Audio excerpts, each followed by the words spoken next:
Hi guys, I'm Albert and here I have the Hewlett-Packard Pavilion X2. So this is a 10-inch tablet by HP. It has an Intel Atom processor. It's a quad-core with a clock speed of 1.3 GHz and up to 1.8 GHz with Turbo Boost. It comes with 2 GB of RAM and 32 GB of internal storage. So these are pretty standard specs for a tablet which costs around 300 euros. I've been using this device for 2 weeks now, and HP has sent it to me to test it for WP Area DE. By the way, this is a Windows phone blog, a German, where I work, and if you happen to be from Germany or happen to talk German at all, I'd suggest to visit WP Area DE. I will link the site in the description so you can check it out.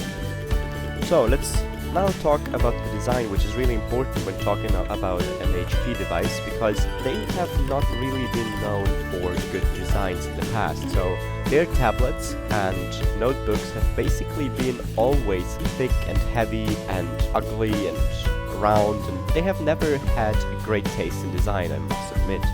But this one really impresses me. This is really a great design, really well thought, and this just is amazing. So on the back we have this HP logo, which is cut out from the polycarbonate housing.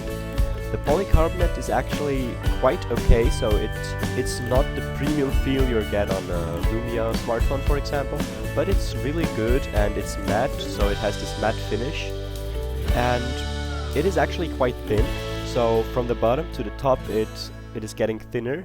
And on the front you have these front speakers actually. So these are stereo speakers, and if this Hewlett-Packard logo wasn't on the top left of the device, you would say that this is a bigger version of the NVIDIA Shield tablet. So actually this really resembles NVIDIA's tablet, and I think that HP has not copied but heavily been inspired by NVIDIA's design philosophy.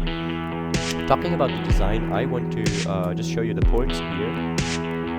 Here we have the micro USB charging port, the USB port, the HDMI out port, and the micro SD card slot.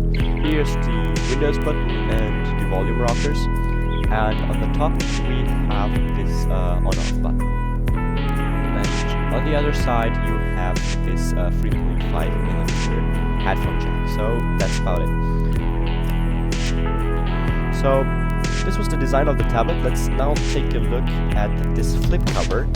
So as you can see, it has this kind of kickstand, which is magnetic actually, so it attaches to the back of the device. So you can connect it via this magnet at the bottom. So you can see here, here's the port, and just connect it like this, so it looks pretty good. And then you have this magnet attaching to the back of the device. So basically you can have two kickstand angles. So here's the first one. So this goes to a maximum of here. But when it's down here, you can't use the keyboard because the magnetic connector is loose. And you can go up here. So here's the second magnet, I think. Yeah, it's like this.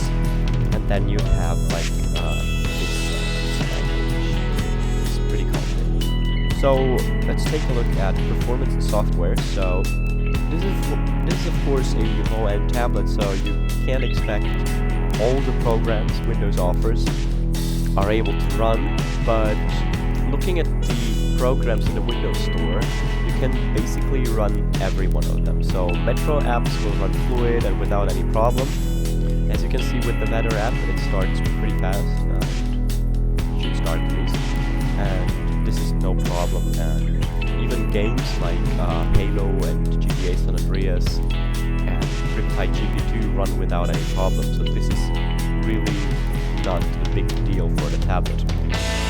But since it is a Windows tablet, you can of course run desktop apps too, so these traditional Windows apps like CCleaner and Minecraft and games Ski, GTA 4 for example, you can just play everything, use Photoshop and Premiere Pro, but I won't guarantee that these programs will actually run, so you can install Photoshop as possible.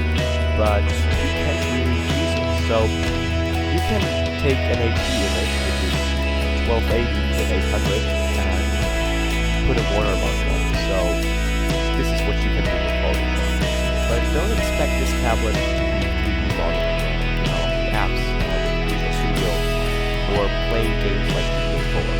I have seen someone playing P4 on this tablet, but I must say that it was really not a great experience. You can play GTA San Andreas when you set the settings down, so the traditional version of GTA San Andreas, and you can also do play Minecraft. I will add some footage later, and you can do these kind of things. Not really impressively good, but you can do them. This is a tablet you will more or less carry around in your bag, and it offers documents on it, like Word documents and PowerPoints. Browse the web, Skype with friends, write emails, so this is great for these kind of tasks you would actually expect from a tablet. It does everything of this great except like the front camera is really bad. So actually it only has a front camera, it doesn't have a camera on the back. And the experience Skyping is okay, but it's not the really best compared to a Surface 2, for example. So the front cam there is really much better, so it's a really big difference. Let's now talk about the screen. Actually, the screen is not the highest resolution display. It has an HD display, so this is 1280 with 800, and this is not really impressive in regard of the display resolution and pixel density. But I must say that the display has really surprised me. So you can actually see pixels when looking at the live tiles and the smaller fonts here, but you can still read them, so this is okay.